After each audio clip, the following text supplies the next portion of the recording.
E é interessante que enquanto eu estava ouvindo os comentários de cada um de vocês, eu estava vendo que tudo que nós vamos estudar hoje, agora de manhã e de tarde, é algo parecido com o que vocês estavam falando. Então nós vamos recapitular, nós vamos a lembrar e vamos a refletir em base a uma história que não é muito diferente da nossa situação hoje. E o tema de hoje, nós estamos vendo, né, como nos santificar, como buscar o Espírito Santo pessoalmente, mas como que nós podemos fazer isso em nossas famílias? Porque Deus não somente chama a você como pessoa, mas Deus também chama a sua família junto. Então nós iremos ver o nosso grande chamado, que está ali no título. Todos nós somos chamados a santificar as nossas famílias. É interessante que quando eu estava estudando este tema, na verdade foi um chamado que Deus, uma mensagem que Deus tinha trazido para a minha vida e familiar pessoalmente. E por isso eu quis trazer também aqui para vocês, porque talvez seja uma das necessidades que você esteja tendo na sua vida familiar. Já chegou a se perguntar por que ainda no nosso lar nós sentimos a presença do Espírito Santo? Já chegaram a se perguntar isso? Já passou pela sua mente? Pela minha já. Às vezes eu dizia, hoje estamos muito bem, quentes espiritualmente. Mas no seguinte dia parece que estava tudo normal. E eu dizia, por que não é algo mais frequente? Por que o Espírito Santo não está agindo fortemente no meu lar? Por que as bênçãos de Deus não estão sendo derramadas em minha família todos os dias? Será que algo está acontecendo na minha vida? Será que estou dando uma brechinha para alguma coisa? Foi outra das perguntas que eu também me fiz quando estava conversando com Deus. E outra das perguntas que Deus também me respondeu era: por que parece que vivemos uma vida tão morna ou uma vida tão assim fraca espiritualmente? Porque não adianta você ser cristão, você ser da verdade presente, você usar saia, você comer tofu, qualquer outra coisa, se você não vive o que realmente Deus nos fala na Bíblia, não é verdade? Então, o que está acontecendo? Qual que é nossa como se poderia dizer, nossa condição? E em base a essas perguntas que estava me fazendo, Deus me direcionou ao livro Deus me direcionou a uma história. Eu gosto muito, irmãos, para quem já me conhece aqui, eu gosto muito de refletir nas histórias dos nossos passados. Porque ali a gente aprende tanta coisa, mas quando a gente lê de forma assim, corrida, nós não conseguimos resgatar o que realmente o Senhor quer nos trazer através dessa história. E hoje nós vamos nos demorar lendo a história de um rei que tinha as mesmas perguntas que eu tinha e que talvez vocês também estejam tendo hoje em dia. Uma coisa que me chama a atenção quando eu leio histórias de pessoas, de homens de fé, quando eu leio histórias de famílias que foram capazes de entregar a sua vida como mártires juntos na época da perseguição, como que eles realmente ficaram firmes, como que as suas criancinhas não negaram a Deus e eles entendiam quem era Deus realmente, sabe? E hoje nossas famílias deveriam estar dessa forma, só que lamentavelmente nós temos esfriado nesse sentido. Mas Deus hoje então nos faz um chamado a santificar as nossas famílias. Então eu vou convidar todos vocês a abrirem as suas Bíblias e vão me acompanhar juntos. 2 Crônicas, capítulo 29. Enquanto vocês vão buscando esse capítulo, eu quero ler aqui um texto para vocês. E isto que me impulsionou também a trazer esse tema aqui. O reavivamento da verdadeira piedade entre nós é a maior e mais urgente de todas as nossas necessidades. Buscá-lo deve ser nossa primeira ocupação. Quando nós lemos esse texto, que é muito conhecido, a gente lê de forma individual, não é verdade? Mas quando nós lemos de forma familiar, parece que é mais impactante. Deus diz assim, vamos colocar num contexto mais familiar, um reavivamento de verdadeira piedade entre nós, entre suas famílias, é a maior e a mais urgente de todas as nossas necessidades. E buscá-lo em família deve ser nossa primeira ocupação. Meditando nesse texto, vamos começar então o nosso estudo. Aqui no 2 Crônicas, capítulo 29, tem uma história interessante de um rei. Só para fazer o contexto para vocês e também crianças, vamos imaginando crianças a história que eu vou contar para vocês. Naquela época tinha muitos reis poderosos. Só que esses reis, cada um deles seguia os seus próprios gostos. Eles eram muito desobedientes. Acontece que esses reis eram também maus e faziam tudo o que era errado perante os olhos de Deus. Estão imaginando a história, crianças? Eu quero que vocês vão me seguindo em cada parte da história. Então, eles faziam tudo que era mal aos olhos de Deus e, por consequência, o povo começou a seguir o que os reis faziam. E aí, o povo começou também a repetir todos os erros do rei. Tudo o que eles faziam de errado, eles faziam. Com o tempo, eles começaram a ficar muito frios espiritualmente. E muitas das crianças, assim como vocês, não conheciam quem era esse Deus, porque já tinham se afastado muito, mas muito de Deus. E é nesse contexto que surge Ezequias. Ezequias era filho de um rei, só que o pai de Ezequias era um homem muito mau, que tinha feito mal perante os olhos também de Deus. Ezequias tinha tudo para repetir o mesmo, mas ele fez diferente. Sabe por quê? Ele começou, um dia, ele saiu e começou a dar uma olhada panorâmica da situação. Ele sabia que ia ser sucessor para o reino. E ele viu que o povo estava em completa idolatria, desobedecendo a Deus. Ele viu que o povo estava realmente... não sabia quem era Deus. Para eles, os seus deuses eram o céu, outras coisas. Mas não realmente Deus de verdade. E ele percebeu que ele ia adquirir nas mãos, digamos assim, ia dirigir um povo completamente rebelde. E ele dizia, por que nós chegamos aqui? O que aconteceu? Ele queria entender. E às vezes nós também precisamos entender até aqui o que nós temos feito, o que nos levou a estar desta forma como nós estamos agora, frios espiritualmente. Ou talvez aqueles cristãos de nome e de dia, digamos assim, sabe? Então ele quis analisar os fatores. Por que a gente chegou a essa situação? Então, tendo esse contexto, vamos começar a nossa leitura. Eu quero que todos me sigam. 2 Crônicas, capítulo 29. Ezequias começou a reinar quando tinha 25 anos. E reinou 29 anos em Jerusalém. E o nome de Samai era Abia e a filha de Zacarias. Ele fez aquilo que era reto aos olhos do Senhor, segundo tudo que Davi, o seu pai, havia feito. Então, já começa a história. Ezequias fez tudo que era reto perante os olhos do Senhor. Ok? Porque ele tinha analisado toda essa situação. Verso 5, vamos pular. E disse-lhes a todo o povo, né, uma vez ele analisando: ouvi-me, vós levitas, santificai-vos agora, santificai a casa do Senhor, Deus dos vossos pais, e removei do santo lugar a imundície. Então, ele viu o que tinha que fazer. Ele fez um chamado ao povo, especialmente a parte que estava encarregada pela parte espiritual, liderança espiritual da época.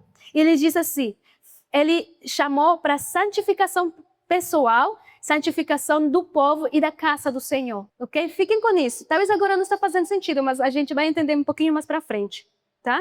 Deus colocou no coração de Ezequias para que façam essa purificação. E ele chama eles para removerem... Aqui eles têm 3 pontos. Primeiro, ele chama santificai-os, eles mesmos, santificar a casa e depois remover do santo lugar as imundícias. Ele chama para 3 coisas específicas. E gravem isso na mente. Versos 6 e 7. Agora vamos entrar aos fatores que levaram a essa situação. Irmãos, os fatores que levaram a essa situação na qual eles estavam, quando a gente faz um raio-x da nossa situação hoje em dia, é muito igualzinha. Não faz nada de diferença. Vamos lá ver. Verso 6.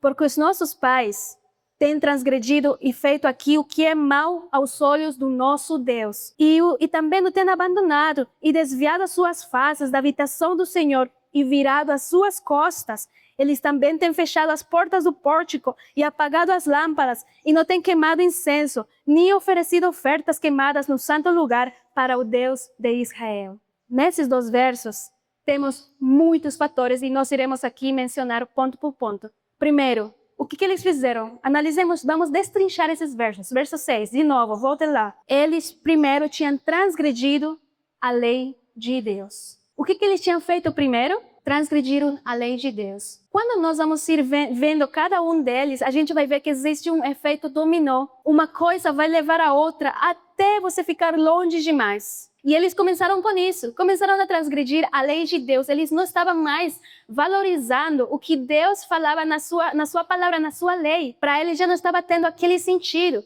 Por exemplo, nós temos os 10 mandamentos. Tem muitos mandamentos lá. Por exemplo, tem Lembra-te do dia do sábado para santificá-lo. Será que nós entendemos o que significa santificar o dia sábado de verdade? Assim, no coração mesmo. Quando nós vamos lá para ler Isaías, ele fala que significa realmente santificar o dia do sábado, não fazendo nada que é para nossa vontade, de nossa vontade. Mas aproveita, e depois vamos para a orientação para criança, Lar Adventista, tem textos falando sobre em relação ao sábado, como que a gente tem que guardar esse dia. E ali diz que esse dia é onde a gente tem que levar toda a nossa mente e nosso coração, juntar as crianças para contar histórias com mais ênfase da palavra de Deus, etc, etc.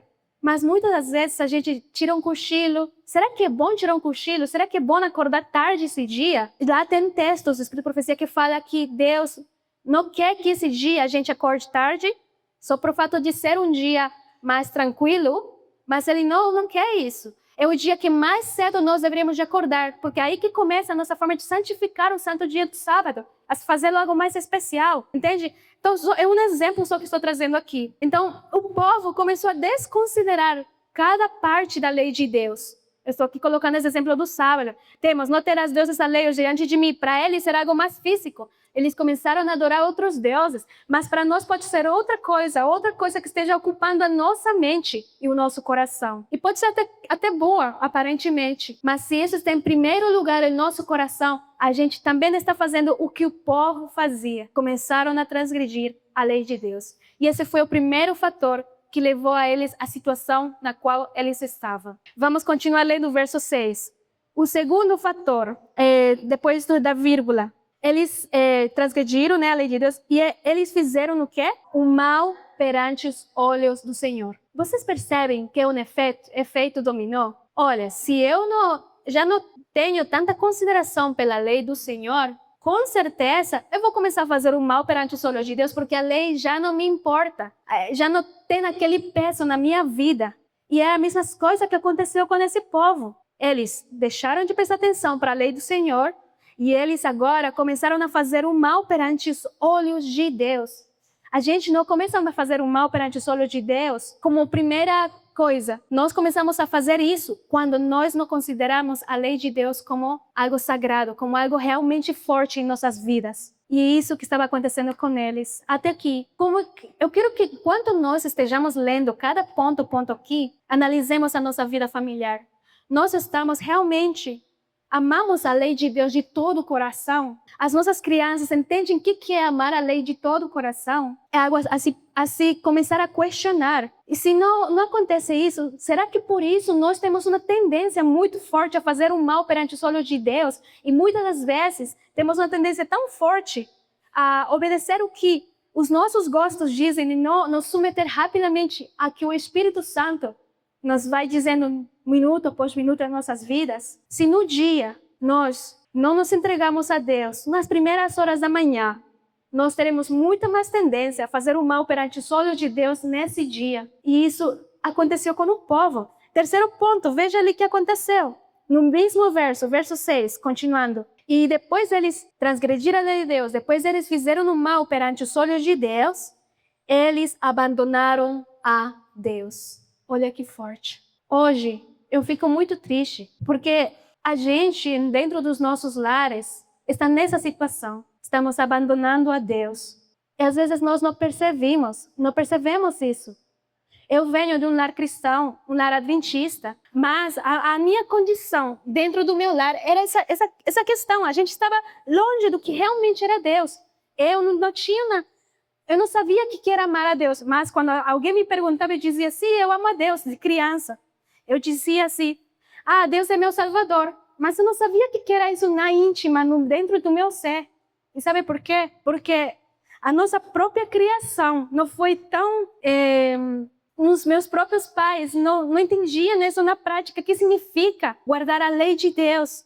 Não entendiam o que significa estar fazendo sempre o bom, o reto perante os olhos de Deus. E isso afetou muito a minha vida espiritual, a minha compreensão de muitas verdades da Bíblia. E hoje, quando eu entro em contato com outras famílias, etc., eu vejo que existe a mesma situação. E eu fico muito triste por isso. Por quê? Porque, gente, a gente estava vendo aqui o tema do selamento, o tema dos 144 mil. Como nós esperamos ser desse povo se nós não estamos preparando as nossas famílias para serem desse povo, de verdade. Às vezes a gente sonha com o melhor, mas a gente não faz aqui, não obedece, nós não cumpre aquilo que Deus requer de nós para ser parte daquele grupo ótimo, melhor que a gente considera, sabe? Por isso que essa história me chama muita atenção. Será que a nossa condição está assim? Estamos agora abandonando a Deus? É só começar a pensar mais a fundo. O que realmente significa abandonar a Deus? É nos achar autossuficientes. Se o povo se ficou longe de Deus, é porque eles viram que não precisava mais dele. Se nós estamos longe de Deus hoje, se nós saímos para a rua, veja um exemplo, eu vou colocar um exemplo bem pequenininho aqui, bem simples da vida. Se eu saio para o supermercado, eu entro no supermercado e já começo a comprar minhas coisas e saio de lá, eu não consigo, sabe? Essa é a nossa situação muito comum que nós repetimos. Mas, quando eu estou com Deus, eu quero que Deus me acompanhe sempre. Sabe o que acontece? Eu entro no supermercado e digo, mentalmente, Senhor, agora seja o Senhor quem dirige as minhas compras. Eu quero que o Senhor me coloque, se é possível, uma pessoa aqui no supermercado para eu conversar ou somente falar que Deus ama ele. Sabe, ser usada por ti neste exato momento. Isso é não abandonar a Deus. E o povo estava numa situação pior. Eles não pareciam ser cristãos de certa forma, não pareciam ser o povo de Deus. Nós, quando vamos aos diferentes lugares, no nosso trabalho, no supermercado, na rua, na faculdade, X coisa, nós estamos abandonando, deixamos a Deus dentro da nossa casa ou estamos com Ele o tempo inteiro, sabe?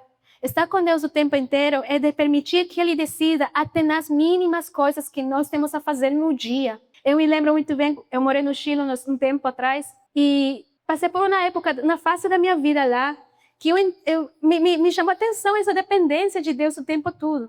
E eu conto para minha esposa que quando eu tinha que sair na cidade para comprar uma coisa lá, e no ônibus, a gente ia 1 hora para chegar à cidade mesmo, que a gente morava no campo. Eu sempre pedia, Senhor, não quero ninguém que sente na minha poltrona do lado, eu quero ir sozinha, contemplar a natureza. Mas Deus me diz, você é egoísta, como é que você vai pedir isso? Aí eu falei, mas Senhor, eu quero a paz. Aí ele disse, não, você é egoísta. E aí Deus me disse, você quer ir comigo ou você não quer ir comigo? Eu disse, eu quero ir contigo. Então eu vou colocar do teu lado uma pessoa que você precisa testemunhar. E desde então Deus me tinha colocado no coração a falar, Senhor, eu não sou muito tímida, eu não gosto de falar, mas se o Senhor quer colocar alguém do meu lado, coloca para eu conseguir testemunhar. Conseguir falar que seja uma palavra, ou talvez somente ouvir. E a partir de então, Deus colocava pessoas específicas, cada que eu saía para a cidade no ônibus. E aí eu entendia que não abandonar a Deus é permitir também ser usados por Ele em circunstâncias comuns da vida. Mas se nós não nos deixamos, nós não levamos a Deus diariamente aos nossos lugares de trabalho, aos nossos lugares de lazer, etc., etc., estamos abandonando a Deus e não estamos nos permitindo usar por Ele. E assim que o povo estava nesse sentido. Agora, eles não somente fizeram isso. O fato de eles transgredirem a lei de Deus, o fato de eles fazerem o mal perante os olhos de Deus, o fato de eles abandonarem a Deus, levou para o seguinte, vamos ler as próximas linhas do verso 6. Eles desviaram as suas faces da habitação do Senhor. Interessante, né? Já que para eles Deus não era importante, eles deixaram de ir para o templo, para os lugares onde eles se entregavam a Deus. Eles deixaram isso. Eles desviaram as suas faces da habitação do Senhor. Para nós, o que significa isso hoje em dia? Para nós, o que significa isso é, nós deixamos de ter falta de respeito, nós deixamos de ter falta de reverência, pois o mundo é mais atraente do que Deus. Isso significa desviar as nossas faces da habitação do Senhor.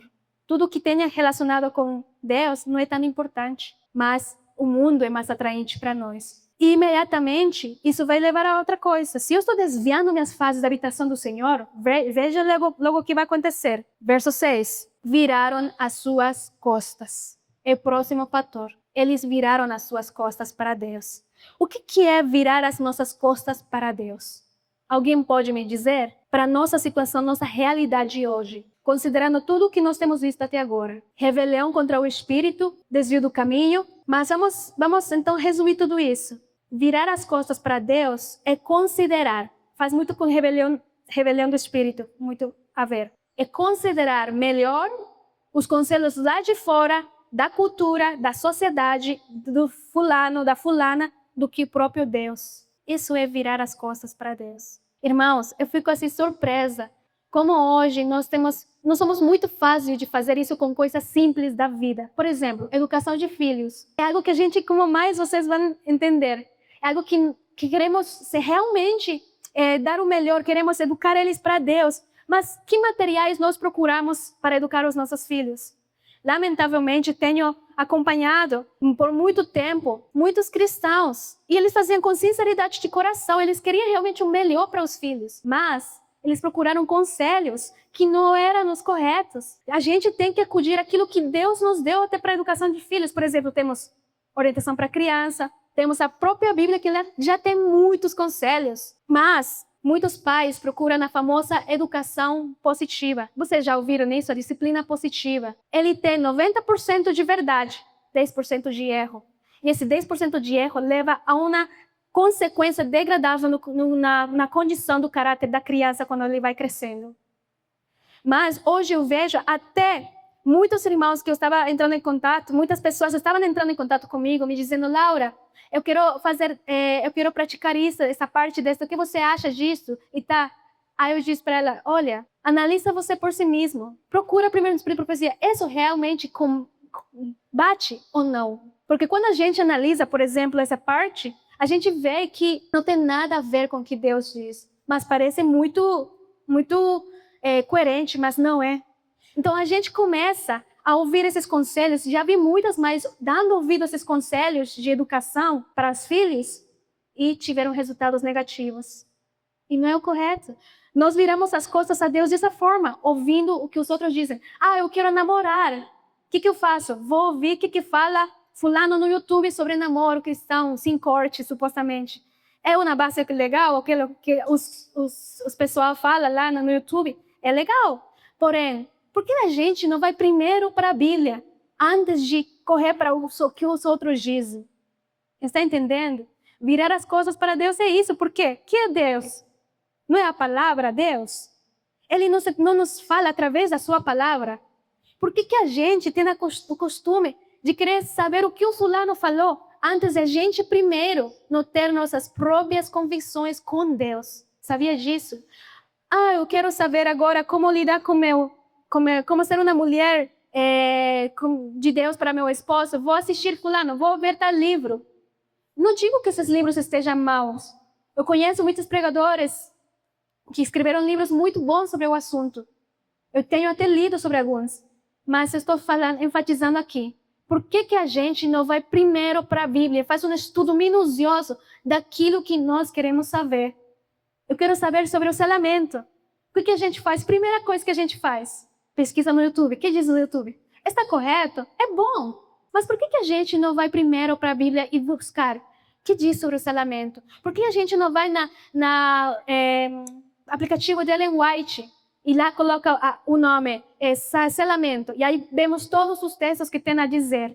Sabia que Deus quer muito que cada um de nós sejamos ensinados a buscar por nós mesmos? Ele quer muito isso, mas como nós não temos esse costume, não temos esse hábito, Deus envia outros servos para fazerem isso e trazerem a mensagem para nós. Mas Deus, mesmo assim, Ele ainda nos chama, cada um de nós, para buscar a Ele primeiramente, antes de qualquer outra coisa, para que nós tenhamos nossas próprias convicções, nossas próprias dúvidas, nossas próprias ideias com Deus em relação a diferentes assuntos da vida. E o povo tinha feito isso, eles viraram as costas a Deus, eles não quiseram mais ouvir nenhum conselho que os profetas traziam, não quiseram ouvir nenhum conselho que eles tinham nas escrituras até então, nos certos capítulos, nos certos livros, mas eles não deram atenção. Eles ouviam o que o povo lá falava sobre X situação e eles seguiam nisso.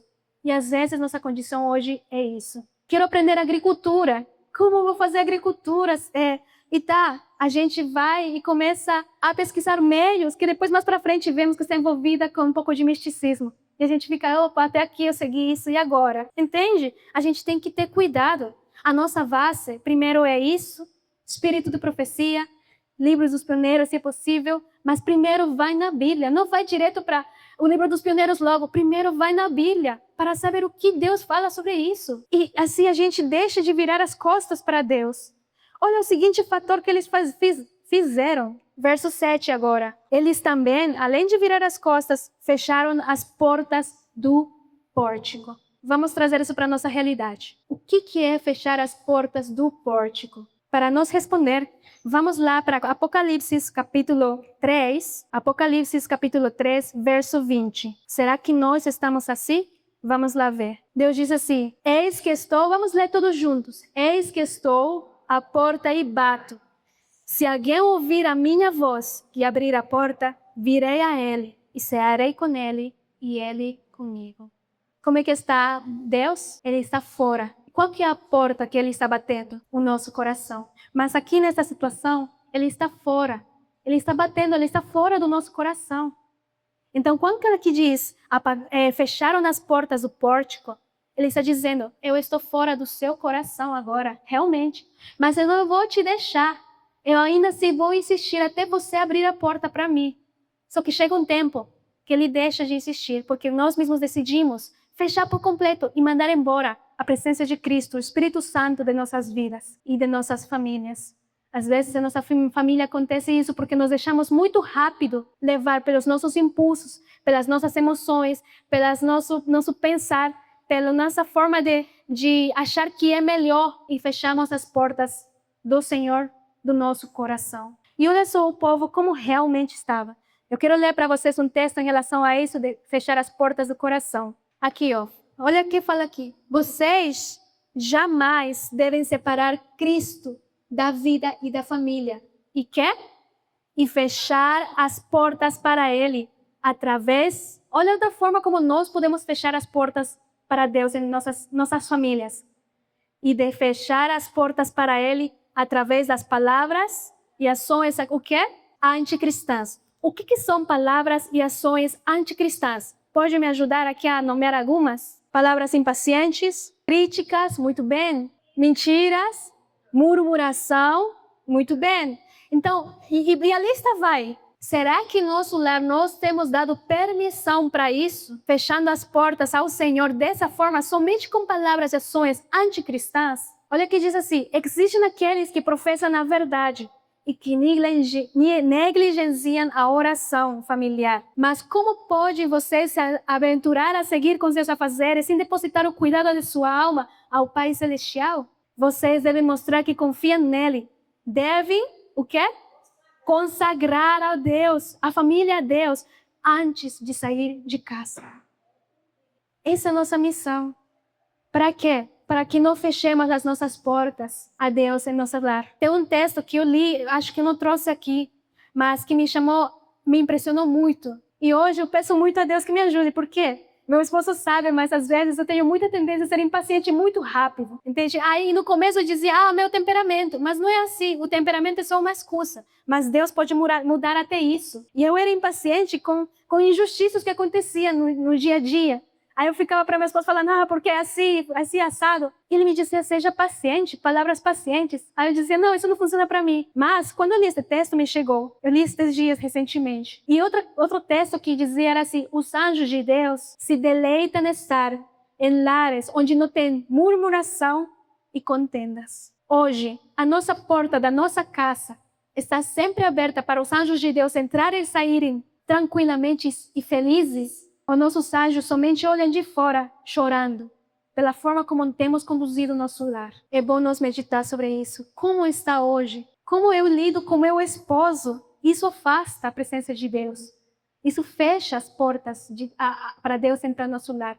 Ele quer estar todos os dias, mas nós mesmos dizemos, não, hoje não. Como que é a minha forma de lidar com meus filhos? Eu sou paciente com os erros dele? Eu sei me controlar para falar com os erros dele? Ou imediatamente já tomo meu impulso e grito para ele ou ela? Como que os nossos filhos reagem? Eu gosto muito de falar nas palestras que eu falo em outros lugares, que as crianças, eles não compreendem coisas abstratas até determinada idade. Eles precisam ver para entender. Se você falar, quantos anos tem eles? 12 até 12, na idade perfeita. Até os 12 anos, tem três fases onde as crianças, segundo o que o Espírito Profecia fala, segundo o que a Bíblia traz exemplos para nós, existem três fases nas quais você tem oportunidade para modificar, para cultivar o caráter da sua criança. Se você não fazer essas, vai ser muito difícil e só a oração que irá tirar de onde eles chegaram. Primeira fase, até os 3 anos.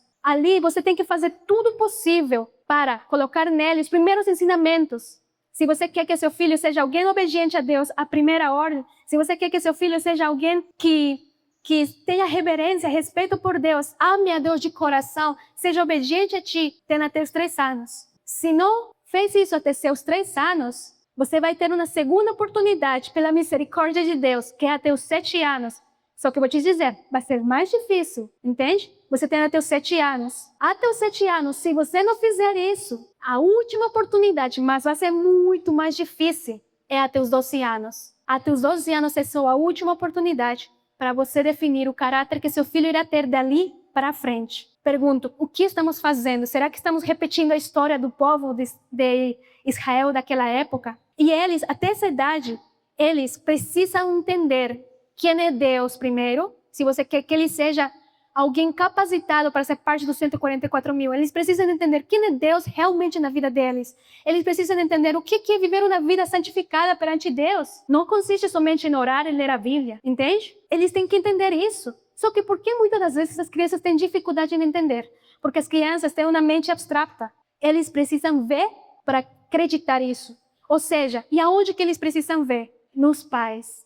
Se eu falo para meu filho, filho, você tem que ser um homem de oração, e eu não fico orando, você acha que ele vai aprender a orar na vida dele? Não. Se eu fico para ele, falo para ele, a gente tem que sempre se entregar a Deus, ler a palavra de Deus e fazer dele nosso guia. No culto é muito bonito falar isso. Mas no dia, meu filho me vê abrindo a Bíblia quando eu estou com dificuldade, ele me vê falando, filho, hoje aconteceu tal coisa, vamos perguntar o que Deus nos tem a dizer hoje? Ele vê isso em nossas vidas? Não. Então ele não vai entender o que realmente significa depender de Deus.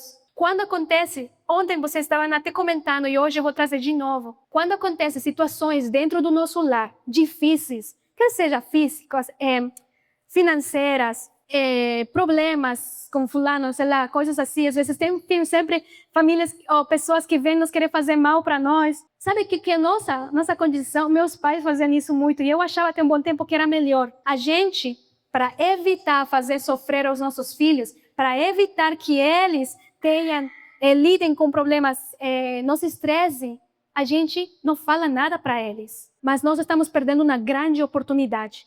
Nós estamos perdendo a oportunidade de ensinar eles a depender de Deus nessas situações. Por exemplo, vamos supor que hoje nós financeiramente estamos apertadíssimos, mas não quero que meu filho sinta isso. Eu quero que ele sofra. O que eu faço com meu esposo? Temos que fazer alguma coisa. Vai lá trabalhar, vai fazer um bico para trazer dinheiro. Vamos orar a Deus juntos. Mas por que não aproveita essa oportunidade para chamar seu filho e dizer, filho, está acontecendo isto, a gente está bem apertado de dinheiro, sabe? Você não está causando estresse nele, porque você está aproveitando para dizer, agora, filho, nós temos Deus. Ele nunca nos deixa. Então vamos nos colocar de joelhos e orar para que Deus traga o alimento ao nosso lar, para que Deus traga os recursos e que esse momento seja de consagração. Vamos orar. Se vocês fizerem isso, sabe o que acontece? Ele estará no coração. Eu orei a Deus, então depender de Deus é isso. Aí, quando vier o milagre, o que eles vão fazer? Deus respondeu a oração. Isso significa ensinar a eles a aprender a depender de Deus.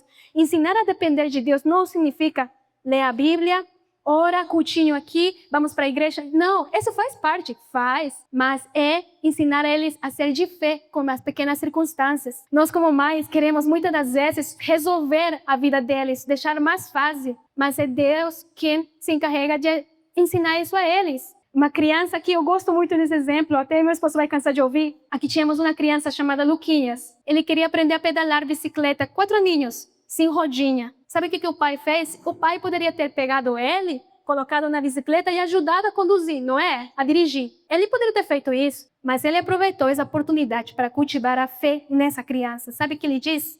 Filho, você quer aprender a dirigir, pedalar a bicicleta sem rodinhas? Pai, eu quero.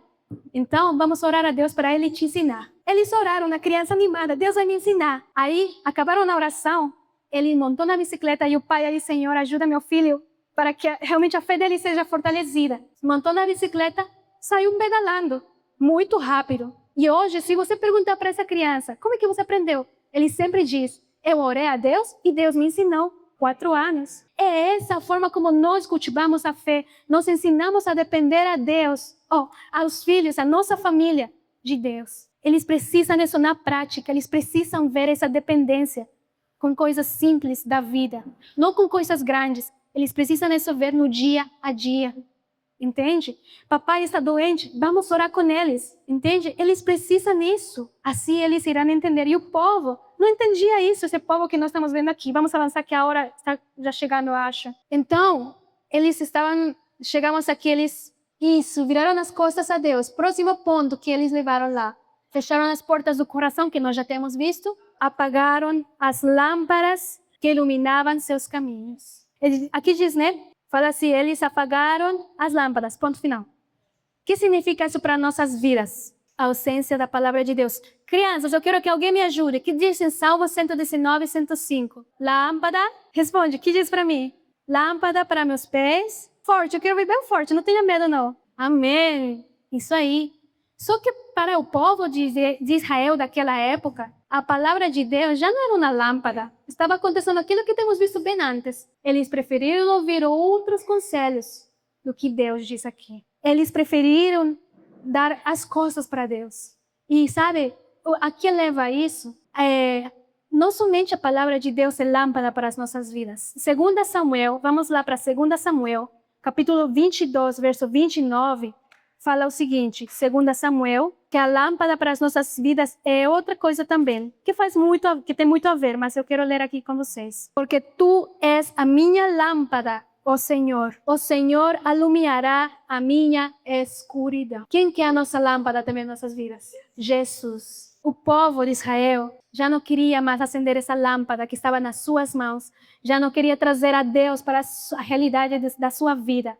E eu tive que aprender isso de forma bem, assim, na prática. Vou trazer um exemplo aqui para vocês. Teve uma vez que quando eu estava namorando com meu esposo, na época era meu namorado, eu estava ouvindo um programa e eu estava com uma dúvida em relação a continuar ou não com o namoro com ele. E Deus, e eu estava assim com essa luta e tá, e também estava chateada com algumas situações, né? E acontece que Deus, enquanto eu vi um programa cristão, dizia assim, aquele verso, lâmpada para meus pés é tua palavra. Aí ele diz, vocês dependem dessa palavra como lâmpada para iluminar seu caminho em cada decisão. Se não for assim, procurem na palavra de Deus a sua resposta. E quando eu ouvi isso, eu pensei assim, Senhor, o que eu vou fazer? Hoje eu quero terminar com ele porque acho que não vai dar certo o negócio. Aí eu estava muito disposta, decidida a fazer, mas Deus me diz na hora, você não sabe que lâmpada para teu caminho e te guia para teu caminho é a palavra? Até para isso, eu tenho resposta para ti. Aí eu orei a Deus chorando, porque eu tinha sentimentos em relação a ele, né? Eu orei a Deus chorando, e quando eu abri a Bíblia assim, aleatoriamente, falando, Senhor, me fala agora. Sabe o que Deus me diz? De forma muito forte. E o verso é exatamente como eu vou falar para vocês. Cala a tua boca e guarda a tua língua. Pois senão, algo por ali, não me lembro a palavra, é que eu li em espanhol, virá mais contra você. Aí eu entendi. Deus me diz, não é para você terminar.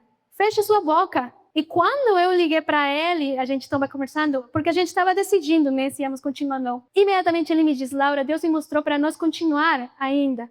Imagina se eu tivesse ligado e falar, não, vai aqui, não quero mais. O que tivesse acontecido? Hoje, nós estaremos juntos. E hoje eu vejo que Deus realmente me fez usar da misericórdia dele a me mandar esse verso bem forte. Laura, cala tua boca. Em outras palavras, ele me disse isso. Hoje eu sou muito grata de estar com ele, porque hoje eu vejo como Deus tem me ajudado no meu caminho através da vida dele, e ao mesmo tempo nós estamos trabalhando em muitas áreas e sendo usados por Deus em pequenas coisas também. Então, se você faz de Deus o seu guia, ele vai te mandar conselhos, sim. Entende?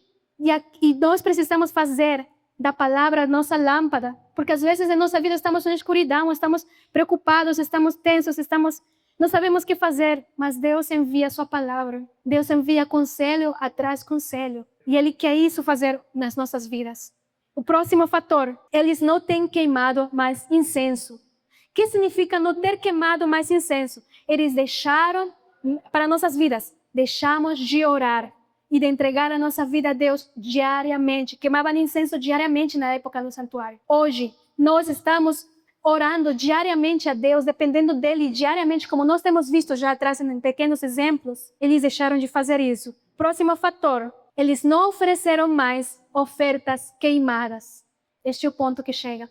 Se você viu, todo esse é um efeito dominó. Se você vai deixando tudo isso, vai repetindo a história deles, vai chegar nesse ponto, que é o ponto mais crítico. Nós já não vamos ser dignos de oferecer nossas vidas como ofertas de cheiro agradável para Deus. E Ele não quer, lá tem um livro, se não me engano, no Antigo Testamento, não me lembro o livro específico, eu estava lendo esses dias.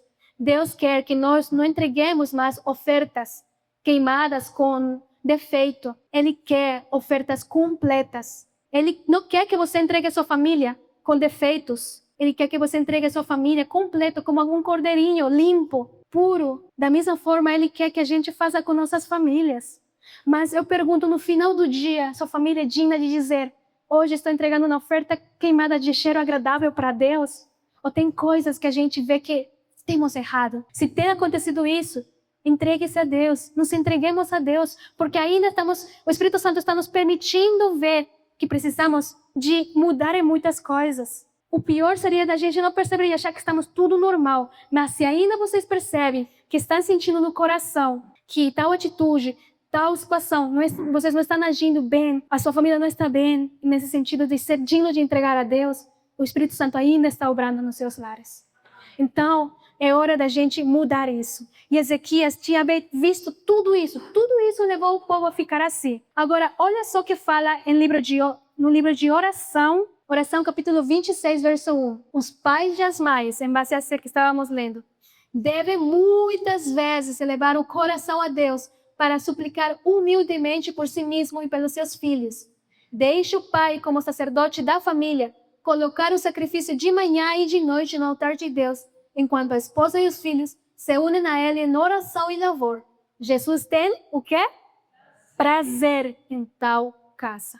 Eu vou aqui perguntar uma coisa. Nós mulheres, e isso pega até para mim, nós mulheres somos aquelas pessoas que seguram os braços do nosso esposo enquanto ele está intercedendo por nossas famílias? Ou muitas das vezes nós estamos nem ajudando eles nesse sentido?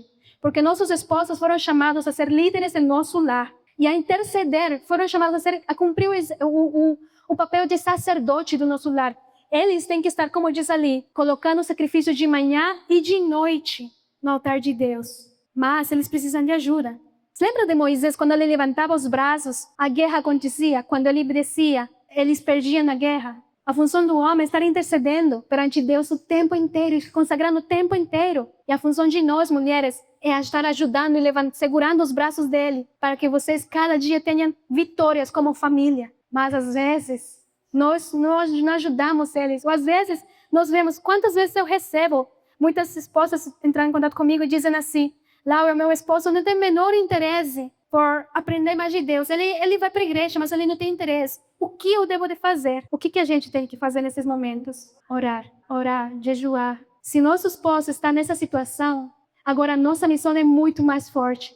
A gente tem que agora, como mulheres, realmente levar a sério essa questão e deixar isso nas mãos de Deus. Rogar para que Deus esteja cada dia mudando o coração dele. E assim ele irá sentir de novo esse chamado para voltar aos caminhos de Deus. Sentir esse chamado de amar as coisas de Deus novamente.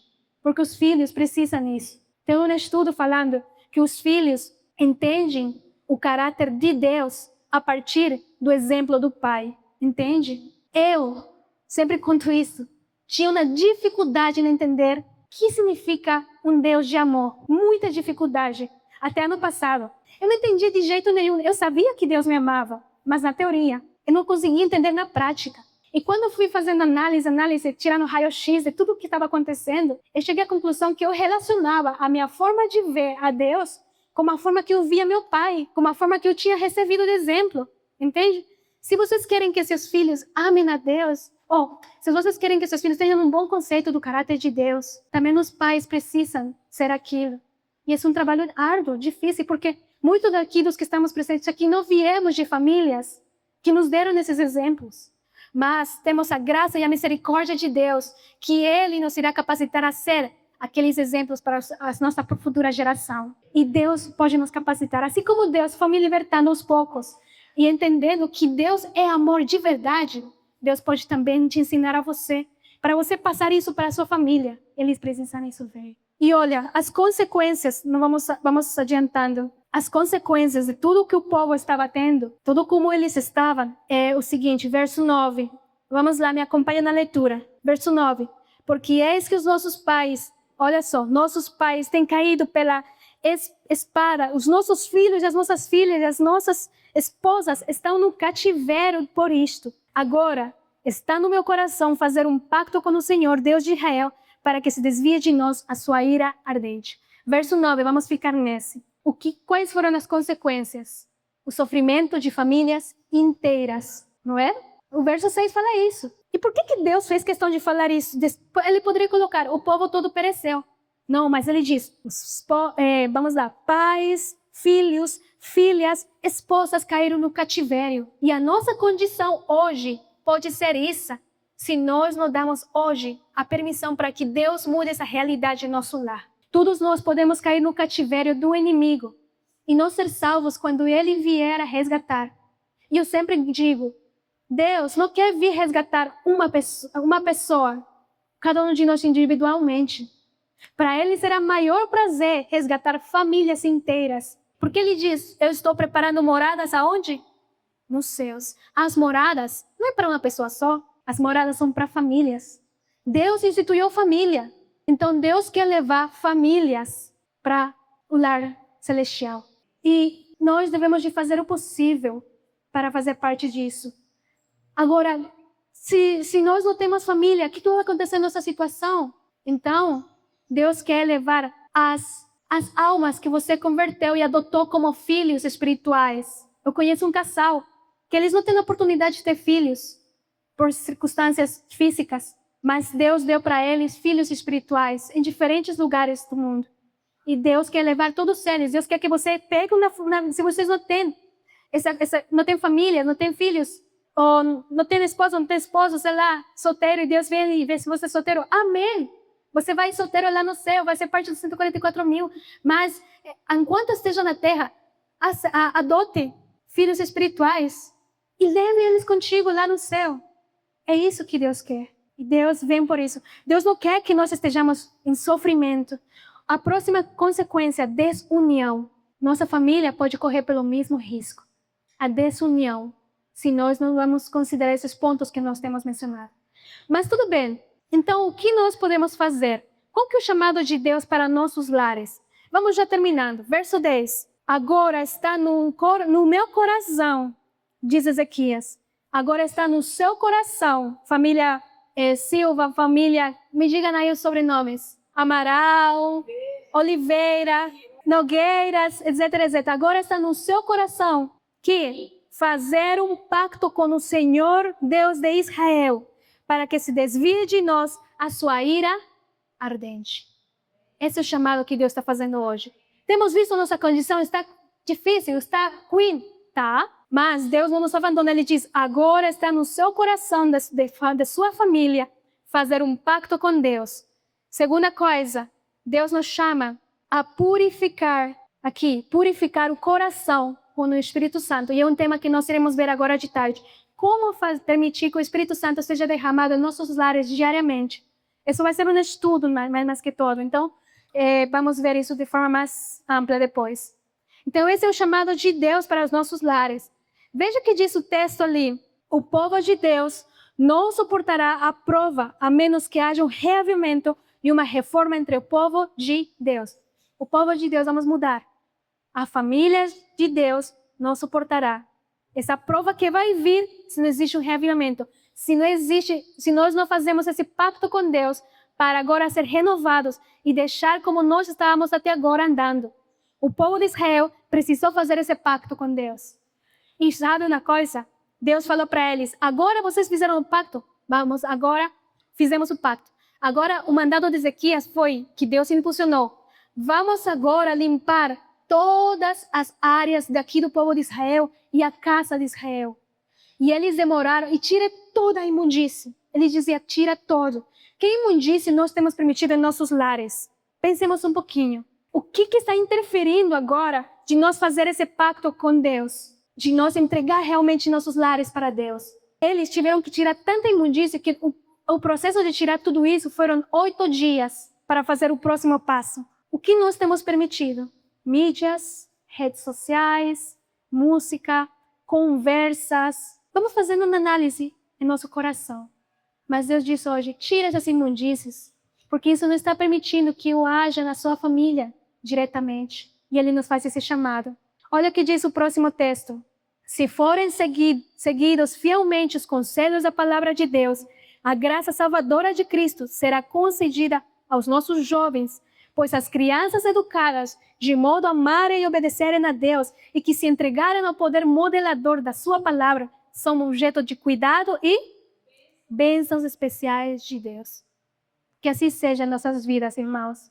Esse é um conselho que Deus nos traz. E por último, o último conselho que Deus nos traz, vamos para 2 Crônicas 30, versos 8 e versos 9. Se nós estamos decidindo agora fazer esse pacto com Deus, entregar nossas famílias para Deus, Deus fala assim, 2 Crônicas 30, versos 8 e 9. Agora, diz Deus, não endureçais os vossos pescoços como os vossos pais, mas rendei-vos ao Senhor e entrai no seu santuário, o qual Ele santificou para sempre, e servi ao Senhor vosso Deus, para que a ardência da sua ira possa se desviar de vós. Porque, olha a promessa, se voltares ao Senhor, os vossos irmãos, os vossos filhos, acharão compaixão diante daqueles que os levam cativos, de modo que eles adentrarão novamente a esta terra, porque o Senhor vosso Deus é gracioso e misericordioso, e não desviará a sua face de vós, caso vos retornardes a Ele. É isso. Deus faz a promessa de estender o seu cuidado para todos os integrantes do lar. Mas para isso nós precisamos fazer esse pacto com Deus hoje. Ele quer que nós façamos isso hoje. E eu quero uma vez ler o último texto, não, 2 textos mais, que diz assim, primeiro, ensinai-lhes, pais, ensinai-lhes a olhar a Deus em busca de força. Dizei-lhes que Deus lhes ouve as orações. Como que isso é na prática? Nós já tínhamos visto. Deus ouve as orações, mas eles precisam do quê? Ver isso no exemplo. Trazer eles para experimentar aquilo. Ensinar-lhes a vencer o mal com o bem. Ensinar-lhes a exercer uma influência elevadora e enobrecedora. Levai-os a se unirem com Deus e então receberão a recompensa do vencedor. Amém? Deus diz hoje para vocês, tragam as suas crianças, ensinem a vencer o mal com o bem. Gente, eu acho tão interessante como nós, aqui eu vejo que isso não acontece, eu creio que não aconteça, mas eu me lembro do meu lar, quando na escola alguma coleguinha falava mal de mim, sabe o que meu pai dizia? Ela falou assim, então fala você também assim. Ele não me ensinava a vencer o mal com o bem. Ele me dizia olho por olho, dente por dente. Entendeu? E nós éramos adventistas cristãos. E sabem que isso colocava na mente, é verdade, então, justiça própria. E a gente começa a achar que somos nós que defendemos os nossos direitos e não Deus. Nós crescemos assim, por causa desses pequenos exemplos que às vezes os pais nos dão conselhos, entende? E eles não fazem por maldade muitas das vezes. É porque eles também não aprenderam assim, na sua família de origem. Só que agora Deus nos diz, ensinemos a fazer o diferente. Todos nós que estamos aqui, fomos chamados a fazer diferente do que a cultura fala, do que a sociedade fala, do que os nossos pais falaram na inocência e ignorância deles. Porque Ele quer preparar um povo para ser parte dos 144 mil. E olha, é interessante porque aquilo que ela mencionou, hoje eu digo assim, Deus está chamando não a educar filhos, Ele está chamando a educar pais. Todos nós precisamos de educação. Eu vou contar alguns testemunhos meus de como, na próxima palestra, eu vou contar de como essa educação que a gente recebeu, que, como eu volto a dizer, não foi por maldade. Nossos pais fizeram o melhor possível nos seus contextos que eles tiveram.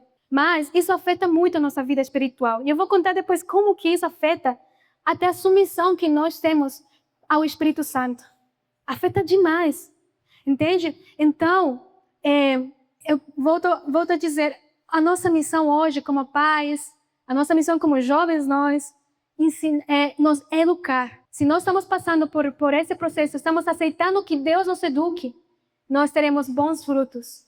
E o povo de Israel que nós estamos vendo aqui na história, eu não vou ler tudo, porque a história é muito comprida, mas esse povo teve que passar por tantas reformas nas vidas das próprias famílias que estavam ali, porque chega um ponto que os filhos diziam assim, eu não conheço quem é Deus, eu não conheço os milagres que foram feitos. Hoje não estamos diferentes. É só olhar para fora. Hoje os jovens não sabem quem é Deus. Por que não sabem quem é Deus? Hoje as crianças não sabem quem é Deus. Eles até às vezes, eu já trabalhei na escola um tempinho, eles até às vezes brincam com o nome de Deus. Por quê? Porque nas suas famílias fazem aquilo. Mas por que hoje as famílias lá fora estão na situação que estão? Na grande maioria por nossa culpa. Vocês sabiam disso? Deus nos chamou que cada um de nós fôssemos cabeça e não cauda. E Deus quer que cada uma das nossas famílias hoje sejam cabeças. Ou seja, nós sejamos luzes para aqueles. Tem no Lar Adventista um texto que fala assim, se nosso lar, eu vou parafrasear, se nosso lar hoje está sendo fiel a Cristo, se nosso lar hoje está brilhando Cristo, as outras famílias vão querer saber quem que é esse Cristo.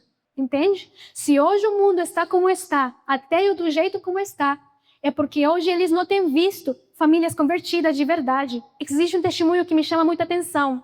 Ele é um pastor de muita oração. Eu admiro muito ele. E ele conta assim, que ele morava no meio da cidade, né, lá. A família deles foram transferidos para uma cidade menor, nos Estados Unidos. E acontece que ele e a sua família moravam tipo um apartamento, sabe? E sempre os vizinhos do lado, todos moram coladinho do outro, né, em apartamentos. Aí depois de muito tempo, um vizinho ficou perto dele, porque ele sempre ouvia a família gritando, o fulano gritando, entre as filhas se xingando, etc. Mas aí os vizinhos começaram a se intrigar. Por que isso não acontece no vizinho lá do meio do número, vamos inventar, número 23, apartamento 23. Aí um deles, o mais curioso mesmo, bateu na porta dele e falou assim, fulano, eu queria saber por que sua família é tão estranha e esquisita. Eles falaram, por quê? Vocês não gritam, a gente fica pegando nosso ouvido, colocando nosso ouvido na parede, vocês não gritam, eu não vejo sua esposa xingar você, eu não vejo seus filhos sendo desobedientes, vocês sempre estão saindo sorrindo do apartamento, entram sorrindo, ainda louvam, ficam cantando, sua esposa fica ali, eu fico olhando lá de longe, ela fica lavando louça cantando. Por que tanta alegria assim? Vocês não são normais? É isso o testemunho que a gente tem que dar, sabe? Esses dias aconteceu outro testemunho, agora o outro lado. Uma família que está colocada no meio era o campo, estou falando do campo. Em volta tinha vizinhos encrenqueiros demais. Se você caminhava pela estradinha dele, já fazia, sabe? Queria brigar por tudo e por nada. Mas o que essa família fez? Eles foram ensinados a defender os seus direitos. E eles iam também falando, você é assado, E começou uma briga entre eles. E um dos vizinhos falou, e essa é a única família cristã em todo o bairro, em toda a comunidade. E eles disseram assim, de que adianta vocês serem cristãos se ficam discutindo com a gente desse jeito e falando desse jeito? Eu não quero ser cristão assim como vocês, não. Por isso que eu não aceito a Deus. Entende? Qual que é o relato, o testemunho que nós estamos dando para os de fora? Quando alguém de fora nos olha, eles dizem, eu queria ser como vocês. Deus quer que nós sejamos famílias anormais neste mundo tão comum de brigas, dissensões, xingamentos, etc, etc, etc. Deus quer que nossas crianças sejam como os valdenses, enviados para também testemunhar em favor de Deus. Eu me lembro da história da Ucrânia, na época da KGB. Ninguém podia falar de Deus, se não eram mortos. E aí o que acontece? Os pais educavam as suas crianças a amar a Deus com seus próprios exemplos. As crianças viam os pais sendo apanhados por amor a Cristo. E vocês acham que eles queriam ficar longe disso? Não. Eles diziam, então, eu vou amar mais ainda Cristo.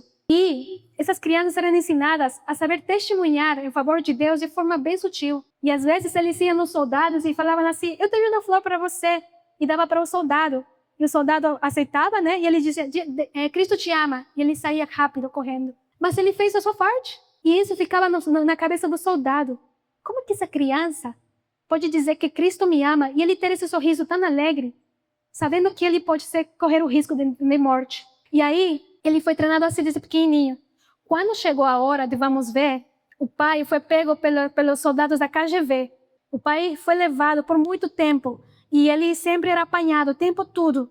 Sofria para que ele, sabe, diga que já não é mais seguidor de Cristo, já não prega e para que não denuncie as pessoas que estavam também seguindo a Cristo. E ele dizia: não vou fazer. Sabe o que eles fizeram?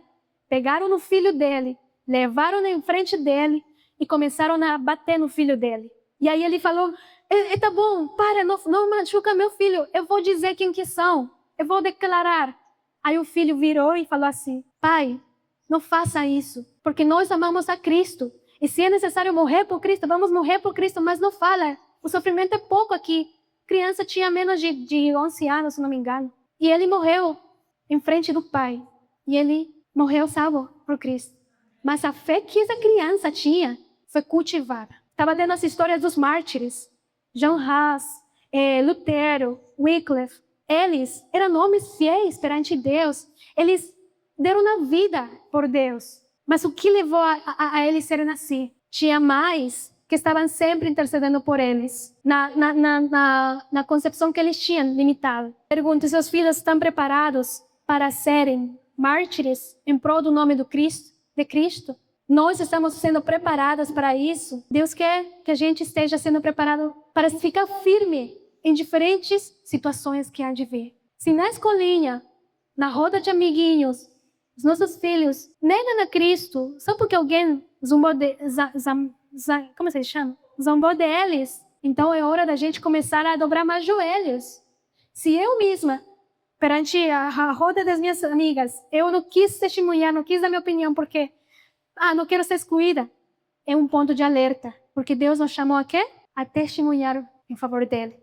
Lá em Gênesis diz: nós somos criados à imagem de Deus.